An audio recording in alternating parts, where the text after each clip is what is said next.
бинандаҳои азизи шабакаҳои иҷтимоии далери мумалӣ, умедворам шумо хуб ҳастед, сариҳол ҳастед, серпул ҳастед. сипос ба шумо ки таваҷҷӯҳ доред ба видеоҳои мо. Ман дар аввал хоҳиш мекунам ки ҳатман аз ду саҳифа дидан кунед, ман шод мешавам. Ин якеш саҳифаи устод Фурқат Саид, устоде ки воқеан меарзад ки ба саҳифааш обуна шавем, сурудоша гӯш кунем, видеоҳоша тамошо кунем.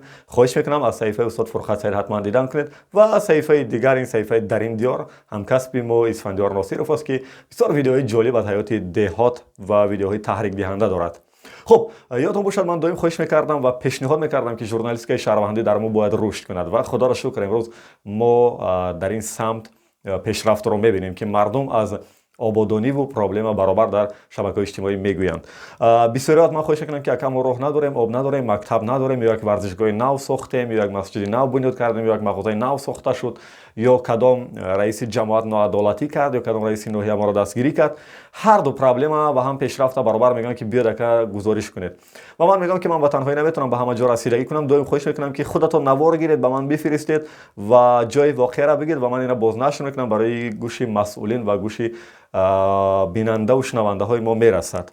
Хуб, имрӯз аз шоҳроҳи Душанбе Ҳисор, маъруф тавассути қалъаи Ҳисор, Шарора ва дарвозаи ҷанубии Душанбе, ҳамин роҳа дар назар дорам ки зиёдтар бо ҷамоати Шарора ва ҷамоати қалъаи Ҳисор мегузарад. Ин роҳ хеле роҳи валангор аст, таъмирталаб аст, чун мардуми зиёд вақте ки ба шаҳри Ҳисор рафтан мехоҳанд, аз ду роҳ истифода мекунанд. Як шоҳроҳе ки Душанбе сарҳад аст, сарҳади Ӯзбекистон, шоҳроҳе ки таъмир шудааст ба сифати хеле олӣ, ва роҳи дигар ин ба назди управлени ГАИ маъруф ба маҳаллаи 33 ё бозраси давлати автомобилӣ, ба ҳамин роҳ мебарад моро ҷониби Ҳисор. Ва роҳи сеюмам ҳаст ки аз дарвозаи ҷанубӣ тавассути ҷамоати Шарора, баъдан деҳоте ки ба ҷамоати қалъаи Ҳисор аст ва баъдан ҳамин гуна ба шаҳри Ҳисор мерасад. моро хеле валангор аст, хароб аст. Ман худам дар ин роҳ борҳо будам. мардуме ки аз ҷануби кишвар меоянд мехоҳанд ба Ҳисор раванд, аксар вақт ҳамин роҳа истифода мекунанд ва сокинои ин минтақа барои ман чанд навор фиристоданд.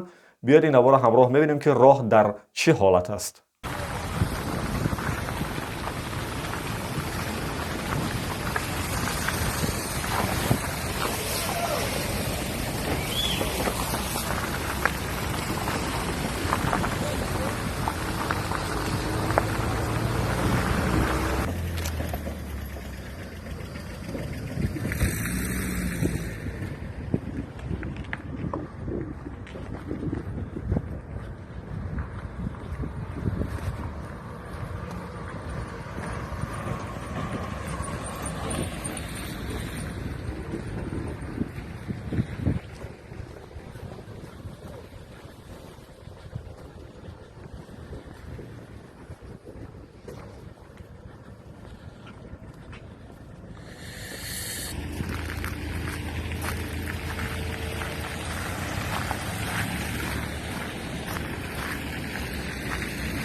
خب امیدوارم که برابر دیدن راه و نواری که ساکنانی دهه شراره و جماعت شراره شهرک سر به ما فرستادن به گوش مسئولین و مقامداران میرسد و از پای حل این پرابلم میشه، برای که ده ها هزار ساکن در این راه زندگی میکنه و ده ها هزار سیاح داخلی و خارجی برای دیدن قلعه حصار میتونن این راه استفاده کنند و مورد خنده‌خرش سیاح‌های خارجی ما قرار نگیریم و مورد اذیت و عذاب هموطنان خودمون نیز.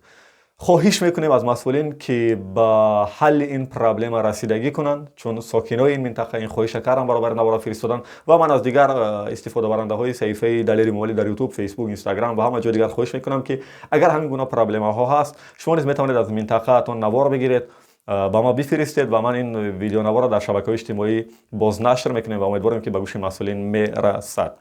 زنده باد صلح، ثبات و آرامش در روی دنیا و در تاجیکستان. حتما این دو صحیفه را دیدن کنید، من شاد میشم. یکیش صحیفه استاد فرقت سعید، استاد شش مقام خانای کشور، استاد بسیاری از سراینده های سبک استرادی و مردمی.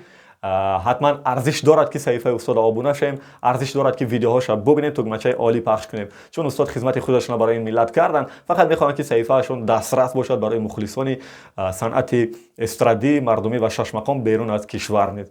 و صحیفه دیگر این صحیفه درین دیار از دوستی ما اسفندیار ناصرов است که ویدیوهای جالب آنجا نیز برای شما پیشنهاد میشود. پدرود تا درودهای دیگر.